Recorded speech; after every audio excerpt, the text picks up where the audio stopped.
20 tahun setelah memproklamasikan kemerdekaannya, Timor Leste masih bergulat dengan satu pertanyaan besar. Kemana sebenarnya arah negara ini? Negeri kecil di utara Australia itu lahir dengan ekspektasi luar biasa. Bukan sekadar berdiri sebagai negara baru, tapi membawa ambisi besar menjadi Singapura baru di Asia Tenggara. Namun, 2 dekade berlalu, mimpi itu justru tampak semakin menjauh dari kenyataan. Timor Leste resmi merdeka pada 20 Mei tahun 2002. Salah satu fondasi utama optimisme saat itu adalah sektor minyak dan gas. Pemerintah percaya cadangan migas di Laut Timor akan menjadi mesin pertumbuhan jangka panjang. Keyakinan ini bukan tanpa dasar.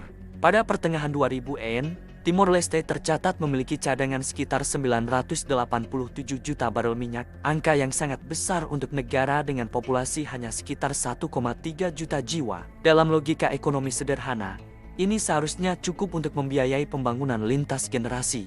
Dan memang, selama sekitar 15 tahun terakhir, negara ini berhasil mengumpulkan sekitar 23 miliar dolar AS dari pendapatan migas. Dana tersebut digunakan untuk membangun infrastruktur dasar, jalan, sekolah, rumah sakit, dan belanja negara. Namun, disinilah persoalan mendasar mulai muncul. Dalam beberapa tahun terakhir, para analis mulai mengeluarkan peringatan keras. Produksi migas Timor Leste menurun drastis. Bahkan, cadangan yang tersisa diperkirakan hanya mampu menopang anggaran negara selama 1 hingga 2 tahun ke depan.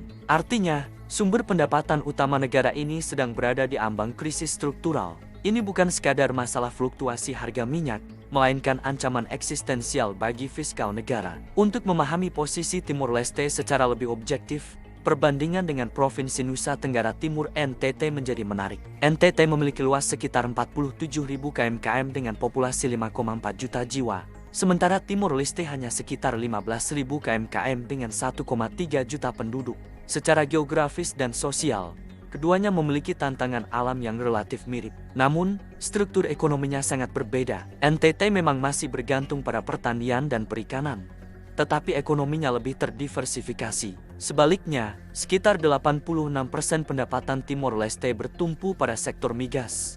Ketergantungan ekstrem pada satu sektor inilah yang membuat Timor Leste sangat rentan baik terhadap gejolak harga energi global maupun terhadap kenyataan bahwa sumber daya itu sendiri semakin menipis. Jika melihat produk domestik bruto (PDB), jurangnya semakin jelas. PDB NTT secara nominal mencapai sekitar 7,6 miliar dolar AS, sementara Timor Leste berada di kisaran 2 miliar dolar AS. Yang lebih mengejutkan, pendapatan rata-rata warga NTT justru sedikit lebih tinggi dibanding warga Timor Leste. Pertumbuhan ekonomi NTT juga lebih solid, sekitar 3,88%, sementara Timor Leste hanya 2,4%.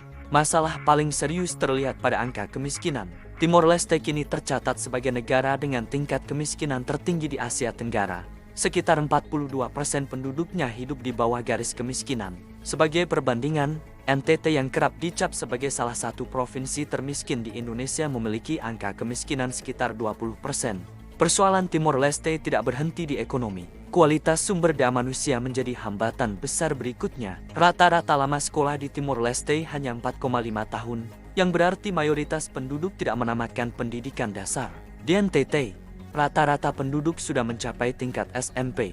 Tingkat melek huruf juga menunjukkan kesenjangan tajam, di atas 90% di NTT, sementara Timor Leste masih berada di sekitar 68%. Dalam jangka panjang, ini menjadi penghalang serius bagi industrialisasi, diversifikasi ekonomi, dan daya saing global. Ambisi menjadi Singapura baru juga tercermin dalam sektor pariwisata. Menariknya, paspor Timor Leste memiliki akses bebas visa yang relatif baik. Namun, keunggulan diplomatik ini tidak diikuti oleh kesiapan ekonomi. Jumlah wisatawan asing yang berkunjung ke Timor Leste hanya sekitar 3.700 orang per tahun. Bandingkan dengan NTT yang menerima 1,2 juta wisatawan, termasuk 58.000 turis asing. Ini menunjukkan masalah klasik, potensi alam ada, tetapi infrastruktur, promosi, konektivitas, dan kualitas layanan belum siap. Kasus Timor Leste mencerminkan fenomena yang dikenal sebagai resource curse ketika kekayaan alam justru membuat negara terlena dan gagal membangun fondasi ekonomi yang berkelanjutan.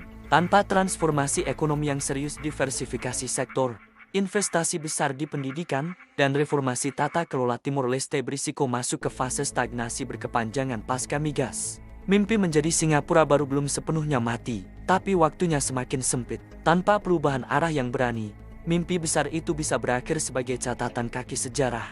Sebuah negara kaya sumber daya yang kehabisan masa depan.